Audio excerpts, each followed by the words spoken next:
checked out of Bekal and pointed the nose of the car south toward Kozhikode. Now, if you've been following our planning strategy, you know it's usually a beautiful mix of high hopes and absolute chaos.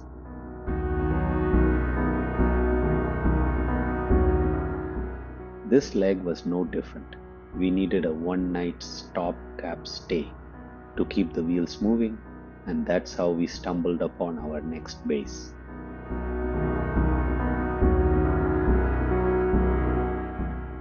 Driving in Kerala is always an intriguing psychological experiment.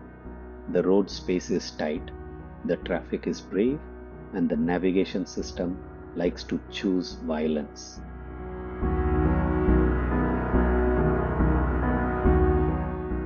The driving directions to this place took us off the main grid and straight onto narrow, unpaved mud paths. You know the exact kind I'm talking about, the ones where every single turn makes you question your life choices and leaves you wondering if you're about to nosedive into a dead end.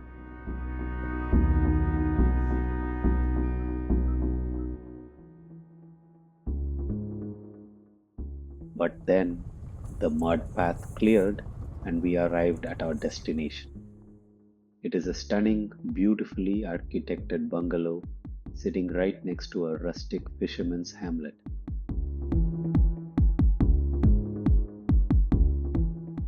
The contrast is spectacular. The entire front facade is made of massive glass panels looking directly out over the Arabian Sea. The moment you step inside, you get this massive, infinite open space feeling, like the ocean is just an extension of the living room.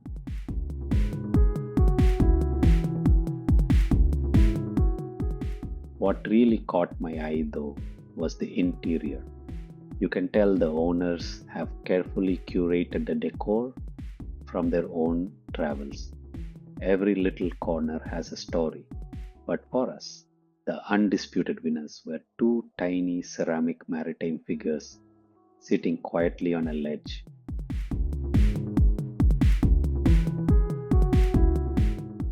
What makes them so interesting is how their legs aren't rigid ceramic at all. They are made of loose fabric, left completely free to dangle and flow limply over the edge of the stone like two old sailors who have completely checked out from reality. They had an air of absolute relaxed authority, completely judging our chaotic entry.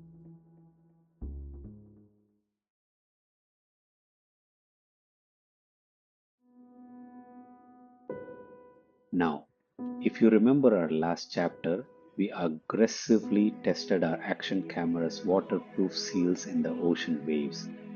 Since it had finally dried out, we needed to make sure it hadn't transformed into an expensive paperweight.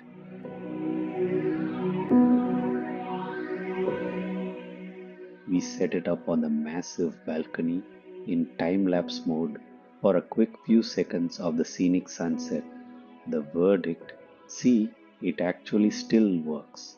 The camera survived the ocean, and the side benefit was getting to sit back on that gorgeous balcony and watch the sun dip below the horizon without worrying about a warranty claim.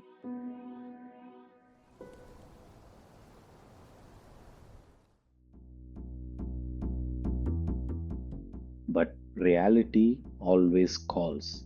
Sunny Boy still had a handful of school holiday assignments hanging over his head. Thanks to our highly predictable travel shenanigans, his academic focus has been, let's say, non-existent.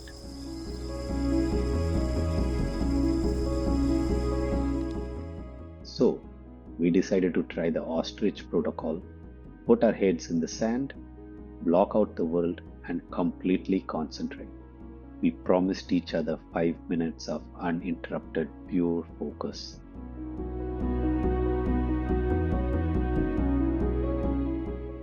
I sat there watching him work, and honestly, by minute 5, I couldn't stand the silence anymore. The mischievous daddy in me simply had to show up and disrupt the peace. Total time spent on action actual assignment work. Exactly 8 minutes and 45 seconds. Record breaking productivity.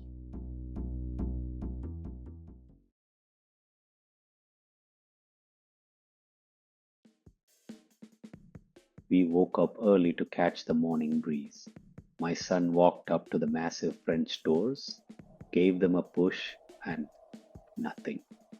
Locked tight.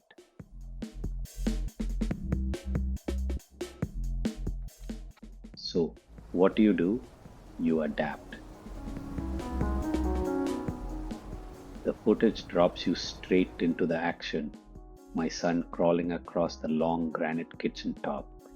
It looks exactly like those massive service counters at a large house party where elaborate food arrangements are pushed out for service. That was our official exit strategy.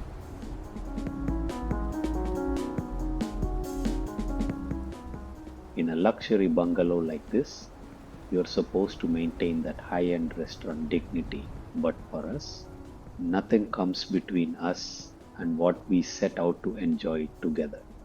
If we have to serve a teenager through a pantry hatch like an oversized main course, so be it.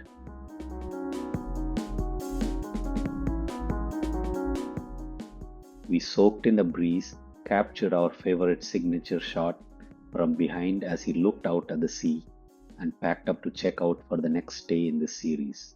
The coast to coast journey continues. Stay tuned.